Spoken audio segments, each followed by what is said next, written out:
사투리로 책 읽어주는 남자.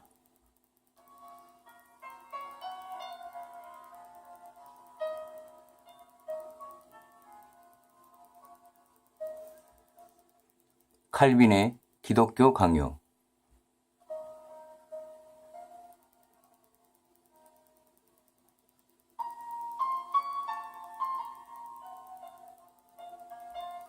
프랑스 왕 프란시스 1세에게 드리는 헌사. 네 번째 시간입니다.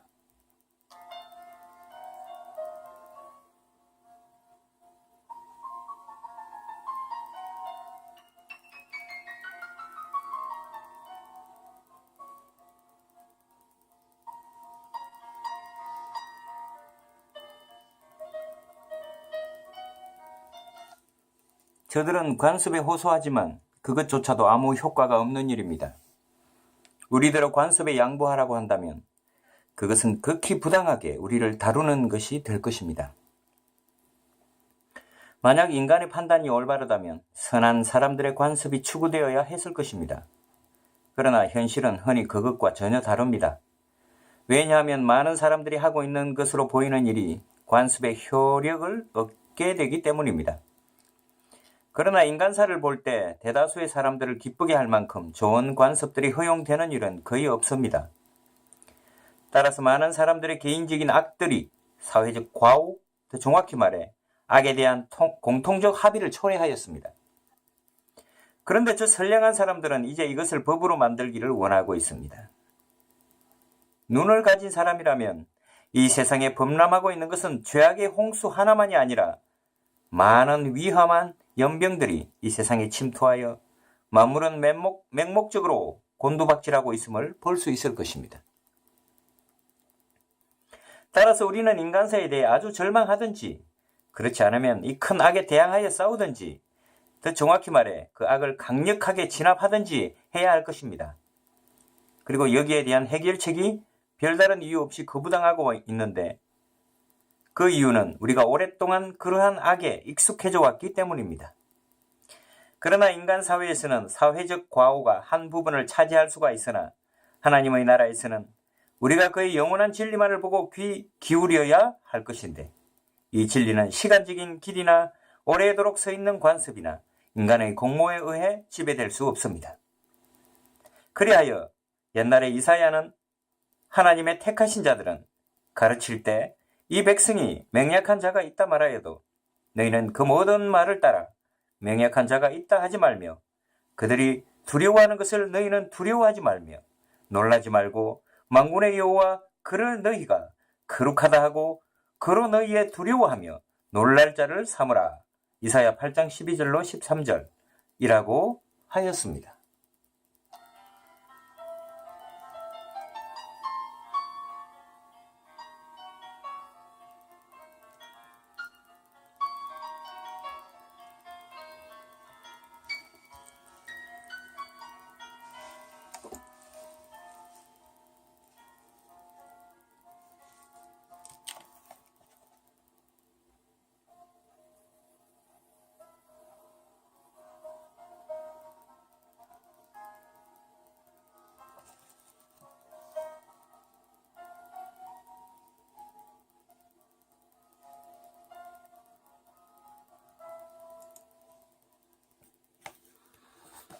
그러므로 이제 우리의 논적들로 하여금 과거와 현재의 많은 예정들을 가지고 우리에게 비난하게 하십시오. 만일 우리가 만군의 주를 거룩하게 하는 한 크게 두려워하지 않을 것입니다. 비록 많은 세대가 그와 같은 불경에 동의해 왔다 할지라도 하나님은 3, 4대까지도 원수를 갚으시는 강한 분이라고 민수기 15장 18절과 출애굽기 20장 4절에서 말씀하십니다. 또 온 천하가 동일한 악을 공모한다 할지라도 하나님은 경험을 통해 노아와 그의 소수의 가족들을 제외하고는 전 인류를 홍수로 멸절함으로 대중과 함께 죄에 동참하는 자들의 종말이 어떠한지를 우리에게 가르쳐 주셨습니다. 노아는 그의 믿음, 곧 한 사람의 믿음으로서 온 세상을 정죄하였습니다. 요컨대 사악한 관습은 일종의 전염병과 같아서 그 병에 걸리는 사람은 비록 다수일지라도 멸망하는 것은 마찬가지일 것입니다. 더구나 우리 논적들은 키프리안이 말한 것, 곧 무지 가운데 죄를 범하는 자들은 비록 아주 용서받을 수는 없겠지만 어느 정도 변명할 수 있을 것 같이 보이나 하나님의 인자하심에 의해 얻는 진리를 완강하게 반대하는 자들은 핑계할 구실이 있을 수 없다는 것을 생각해 보아야 했었습니다. 저들은 교회가 얼마 동안 생명을 잃었다든가 또는 우리가 지금 교회와 갈등하고 있다든가 하는 것 중 하나를 억지로 시인하게 할 만큼 그토록 심하게 우리를 압박하지는 못합니다. 확실히 그리스도의 교회는 살아있었고 그리스도께서 아버지 우편에서 다스리고 있는 한 살아있을 것입니다. 교회는 그의 손으로 지속되며 그의 보호로 보존되고 그의 권능으로 안전하게 지켜줍니다. 그는 자기가 한번 약속하신 일을 확실히 이루실 것입니다. 마태복음 28장 20절 말씀에 곧 그는 세상 끝날까지 자기 백성과 항상 함께 하실 것입니다. 우리는 지금 교회를 반대하여 논쟁하는 것이 아닙니다. 왜냐하면 우리는 모두 경건한 성도들이 언제나 그를 찬양하는 것처럼 그들과 하나 되어 한 분이신 하나님과 주 그리스도를 경배하고 찬양하기 때문입니다. 그러나 저들은 육안으로 보이는 교회 외에는 일체 인정하려 하지 않으며 또한 결코 한정시킬 수 없는 한계 내에 교회를 두려고 하는 점에서 진리로부터 멀리 이탈해 있는 것입니다. 우리의 논의는 다음 요점에 의해 좌우됩니다. 첫째, 저들은 교회의 형태가 언제나 보이고 관찰될 수 있는 것이라고 주장합니다. 둘째, 저들은 이 형태를 로마 교회와 그 성직자들의 자리에 두는 점입니다. 그러나 우리는 그와 반대로 교회는 그들이 경탄하는 외적으로 화려한 것에 포함되어 있지 않습니다. 오히려 교회는 전혀 다른 특징을 갖고 있습니다. 즉 하나님의 말씀을 순수하게 전하는 것과 성례절을 올바르게 집행하는 것입니다. 저들은 손가락으로 교회를 가리켜 보일 수 없으면 분노합니다. 그러나 교회가 유대인들 가운데서 외형이 남아있지 않을 정도로 기형화된 일이 자주 있지 않았습니까? 열왕기상 19장 10절로 14절 말씀에 엘리야가 자기만 홀로 남았다고 투덜거릴 때 우리는 교회가 어떤 형태를 보였다고 생각할 수 있겠습니까? 그리스도의 강림 후 교회는 얼마나 오랫동안 외형도 없이 숨어 있었습니까? 또한 그 후 교회는 전쟁, 폭동 및 이단 등으로 얼마나 자주 억압을 당했습니까? 그리하여 교회는 전혀 드러나지 못했지 않았습니까?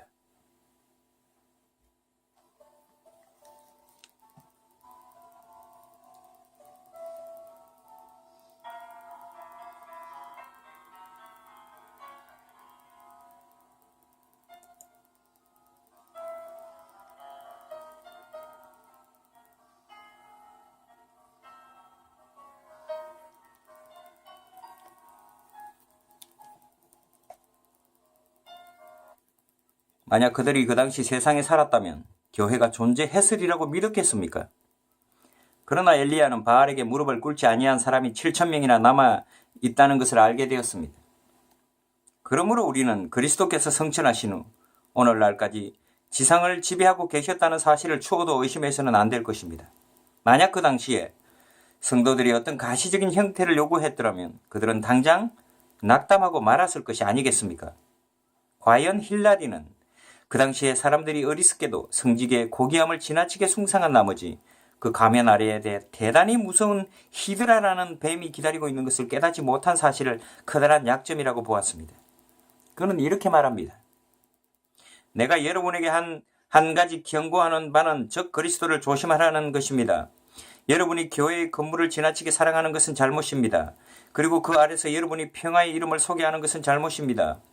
적 그리스도가 그 건물 안에 있을 것은 의심할 여지가 있겠습니까? 차라리 제 생각으로는 산이나 숲, 호수, 감옥, 계곡으로 가는 것이 더 안전할 것 같습니다. 왜냐하면 예언자들은 이런 곳에 거하거나 쫓겨나서 예언했기 때문입니다. 그런데도 오늘날 세상 사람들이 뾰족하게 나온 뿔 달린 관을 쓴 주교들을 숭배하는 것은 유명한 도시들을 통치하고 있는 것을 보고 그들을 종교의 거룩한 고위 성직자들로 생각하기 때문이 아니겠습니까? 그렇다면 그 같은 어리석은 평가는 물리쳐야 할 것입니다. 오히려 주님만이 디모데후서 2장 19절 말씀에 자기 백성을 아시기 때문에 때때로 교회의 외형적 표를 인간의 시야에서 제하여 버리신다는 사실을 인정하고 그분께 맡겨야 합니다. 이런 일은 하나님이 지상에 내리시는 두려운 형벌임을 필자는 시인합니다. 그러나 인간의 불경함이 그것을 초래한 이상 어떻게 우리가 하나님의 정당한 심판에 반대하려고 할 수 있겠습니까? 주님께서 이런 방법으로 과거의 인간의 배은 망덕을 벌하였습니다. 즉 인간이 그의 진리를 순종하기를 거절하고 그의 빛을 꺼버렸기 때문에 하나님께서는 그들의 눈먼 감각이 어리석은 거짓말에 기만당하고 짙은 흑암 속에 떨어지게 함으로써 참 교회의 어떠한 외형도 더 이상 남아있지 못하도록 하신 것입니다. 한편 하나님은 자기 자녀들이 이런 오류와 흑암 속에서 흩어지고 감추어졌지만 그들을 소멸되지 않도록 보호해 주셨습니다. 이것은 조금도 놀라운 일이 아닙니다. 하나님께서는 바벨론의 혼란함과 맹렬히 타는 불뭇불 가운데서도 그들을 보호해 주시는 방법을 가지고 계시기 때문입니다. 다니엘서 3장.